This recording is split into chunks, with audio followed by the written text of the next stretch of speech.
தென்கிழக்கு வங்கக்கடலில் இன்று காற்றழுத்த தாழ்வு பகுதி உருவாகும் சூழலில் தமிழகத்தில் எங்கெல்லாம் மழைக்கு வாய்ப்புள்ளது என்பது குறித்து வரைகலையில் விவரிக்கிறார் அஞ்சலி. நன்றி கல்பனா. நேயர்களுக்கு வணக்கம். தென்கிழக்கு வங்கக்கடலில் உருவாகக்கூடிய இந்த காற்றழுத்த தாழ்வு பகுதி அடுத்து வரக்கூடிய நாட்களில் எங்கெங்கெல்லாம் மழையாக இருக்கும் அப்படிங்கிறத நம்ம பார்க்க இருக்கிறோம். இப்போ நீங்கள் திரையில் பார்த்துட்டு இருக்கக்கூடிய இந்த காட்சிகள் நமக்கு இலங்கைக்கு பக்கத்தில் இருக்கக்கூடிய ஒரு காட்சிகளை பார்த்துட்டு இருக்கோம். இது சரியாக நம்ம ஞாயிற்றுக்கிழமைக்கான நிலவரமாக பார்த்துக்கிட்டு இருக்கோம்.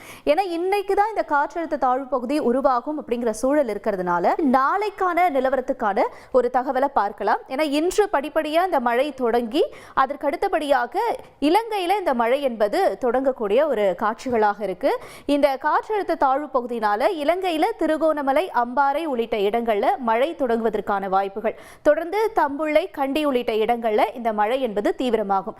இலங்கைக்கு அருகில மெல்ல மெல்ல வரும்பொழுது நமக்கு என்ன ஆகும்னா ராமநாதபுரம், திருநெல்வேலி, அதே மாதிரி டெல்டா பகுதிகளில் இந்த மழையினுடைய தீவிரம் என்பது அதிகரிக்கக்கூடிய காட்சிகளாக அமையும்.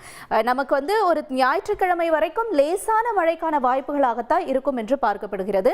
இது திங்கள், செவ்வாய், புதன் இந்த இடைப்பட்ட நாட்கள்ல தான் மழை என்பது தீவிரமடையும் என்றும் சொல்லப்படுகிறது. அப்ப நமக்கு திங்கட்கிழமை காலையில எவ்வாறாக இருக்கும் இந்த சூழல் அப்படிங்கிறத பார்க்கலாம்.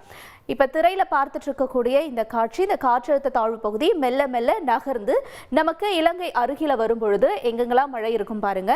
ராமநாதபுரம், தொண்டி, காரைக்கால், புதுக்கோட்டை, முத்துப்பேட்டை, நாகப்பட்டினம், மயிலாடுதுறை உள்ளிட்ட இடங்களையும், அதனைத் தொடர்ந்து அடுத்தபடியாக நெய்வேலி, மயிலாடுதுறை உள்ளிட்ட இடங்களையும் இந்த மழைக்கான ஆரம்பம் இருக்கும். இது முதல்ல கடலோர பகுதிகளில் ஆரம்பிச்சு அதற்கடுத்தபடியாக டெல்டா பகுதிகள், தொடர்ந்து தெற்கு மாவட்டங்களையும் இந்த மழை என்பது தீவிரமடையும் என்று எதிர்பார்க்கப்படுகிறது. குறிப்பாக சொல்ல வேண்டும் என்றால் இந்த மழை பாருங்க, கரெக்டா செவ்வாய்க்கிழமை அன்றுதான் நமக்கு இன்னும் பலமடையக்கூடும் என்று எதிர்பார்க்கப்படுகிறது. செவ்வாய்க்கிழமை போல நமக்கு கடலோர மாவட்டங்களான நாகப்பட்டினம், முத்துப்பேட்டை உள்ளிட்ட இடங்கள்ல ஒரு கனமழைக்கான வாய்ப்புகள் இருக்கு. மற்றும் சென்னை, புதுச்சேரி பகுதிகளில், புறநகர் பகுதிகளில் லேசாக மழைக்கான தான் இது இருக்கும். வயநாடு இடைத்தேர்தலில் போட்டியிட்ட பிரியங்கா காந்தி தொடர்ந்து முன்னிலை வகித்து வருகிறார். வயநாடு தொகுதியில் பாஜக சார்பில் போட்டியிட்ட நவ்யா ஹரிதாஸ் இதுவரை 24,043 வாக்குகளை மட்டுமே பெற்றிருக்கிறார். பிரியங்கா காந்தி 89,000 வாக்குகள் வித்தியாசத்தில் முன்னிலை வகித்து வருகிறார்.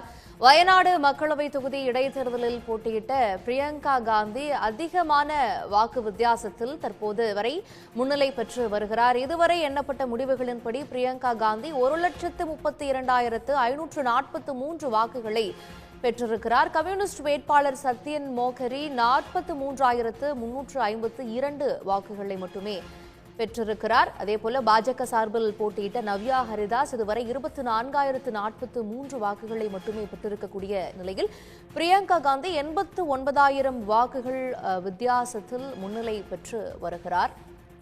அதேபோல பாலக்காடு சட்டமன்ற தொகுதி இடைத்தேர்தலிலும் காங்கிரஸ் வேட்பாளர் முன்னிலை பெற்று வருகிறார். 4 சுற்றுகள் எண்ணப்பட்டுள்ள நிலையில் காங்கிரஸ் வேட்பாளருக்கு 17,276 வாக்குகள் கிடைத்திருக்கின்றது. வயநாடு மக்களவை தொகுதி இடைத்தேர்தலில் போட்டியிட்ட பிரியங்கா காந்தி அதிகமான வாக்கு வித்தியாசத்தில் முன்னிலை பெற்றார். தாவேக்காவினுடைய முதல் அரசியல் மாநில மாநாட்டிற்கு இடம் தந்த விவசாயிகளுக்கு தாவேக்கா தலைவர் விஜய் உணவளிக்கிறார். அது தொடர்பான பொதுக்கூட்டத்திற்கு தற்போது அவர் கிளம்பி செல்லக்கூடிய அந்த நேரலை காட்சிகளை பார்க்கிறோம்.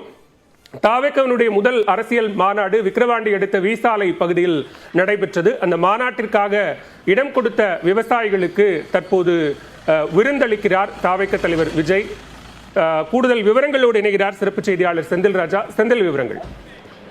பாலவேல், தமிழக வெற்றி கழகத்துடைய கொள்கை பிரகடன முதல் மாநில மாநாடு கடந்த மாதம் 27ஆம் தேதி விழுப்புரம் மாவட்டம் விக்கிரவாண்டி வீசாலை கிராமத்தில் நடைபெற்றது. கிட்டத்தட்ட 207 ஏக்கர் இதற்காக ஒப்பந்தம் செய்யப்பட்டது. அதில் 90 ஏக்கர் மாநாடு நடைபெறக்கூடிய இடத்திற்காக ஒப்பந்தம் செய்யப்பட்டது. அந்த விழுப்புரம் மாவட்டத்தில் நடைபெற்றது. இந்த நிலையில்தான் அந்த மாநாட்டிற்கு இடம் கொடுத்த அந்த நிலத்தை வழங்கிய விவசாயிகளை கௌரவிக்க விஜய் திட்டமிட்டிருந்தார். அவர் விவசாயிகள் தனக்கு உறுதுணை உறுதுணையாக இருந்ததாகவும் அவர் கருதுகிறார். இந்த நிலையில்தான் அவர்களை அந்த மாநாடு முடிந்து தற்போது 20 நாட்களுக்கு மேல் ஆகிறது. தற்போது அவர்களை நேரில் அழைத்து அவர்களுக்கு மதிய விருந்தளித்து அவர்களை கௌரவம் செய்ய இருக்கிறார். இதற்காக தன்னுடைய நீலாங்கரை இல்லத்தில் இருந்து தற்போது புறப்பட்டு கட்சி அலுவலகமான அந்த பனையூரில் இருக்கக்கூடிய தலைமை அலுவலகத்திற்கு அந்த விவசாயிகள் வரவழைக்கப்பட்டிருக்கார்கள். தொடர்ந்து இணைப்பில் இருங்க திரு செந்தில்ராஜா. தற்போது விவசாயிகளுக்கு விருந்தளிப்பதற்காக தாவேக தலைவர் விஜய் கட்சியின் தலைமை அலுவலகத்திற்கு வருகை தருகிறார். அதன் நேரலை காட்சிகளை நாம் தொடர்ந்து பார்க்கலாம்.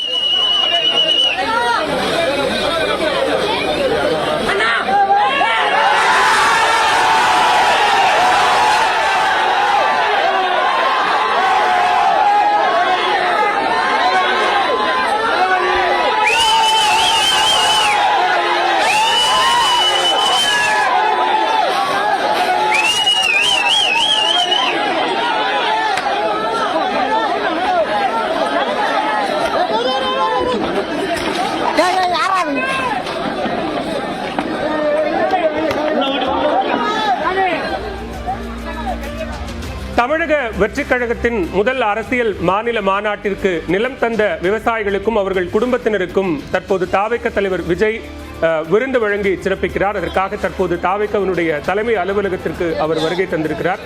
இது தொடர்பான நேரலை காட்சிகளை பார்த்தோம்.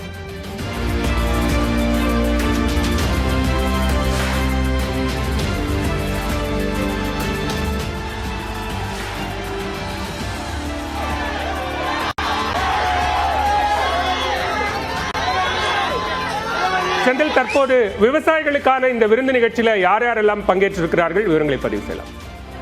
பாலவேல், இந்த மாநாட்டிற்கு தமிழக வெற்றி கழகத்துடைய கொள்கை பிரகடன மாநாட்டிற்கு இடம் கொடுத்த அந்த 46 குடும்பங்களை சேர்ந்தவர்கள் கொடுத்திருந்தார்கள். குறிப்பாக 47 விவசாய குடும்பங்கள் கொடுத்திருந்தார்கள். அவர்களை கௌரவிக்கிறதுக்கு தான் தற்போது அந்த விவசாயி மற்றும் அவர்களுடைய குடும்பத்தினர், குழந்தைகள் முதல் அனைவருமே ஒரு குடும்பத்தில் இருக்கக்கூடிய அனைவருத்தையுமே வர வைத்திருக்கிறார்கள். விவசாயிகள் மட்டுமல்லாமல் இந்த மாநாட்டிற்கு ஏற்பாடுகள் செய்த அந்த அரங்கம் அமைத்தது, அந்த இடங்களை தயார் செய்தது உள்ளிட்ட பல்வேறு அந்த கான்ட்ராக்டர்களையும் அவர்களுடைய குடும்பங்களோடு வர வைத்திருக்கிறார்கள். இவர்களுக்கு தான் தற்போது அந்த மரியாதையானது நடைபெற இருக்கிறது. ஏற்கனவே விஜய் தன்னுடைய அந்த கடிதத்தில் மாநாடு முடிந்த பிறகு மாநாட்டிற்கு வந்தவர்கள், பொதுமக்கள் உள்ளிட்ட அனைவருக்கும் ஒரு நன்றி தெரிவித்து ஒரு கடிதம் எழுதியிருந்தார்.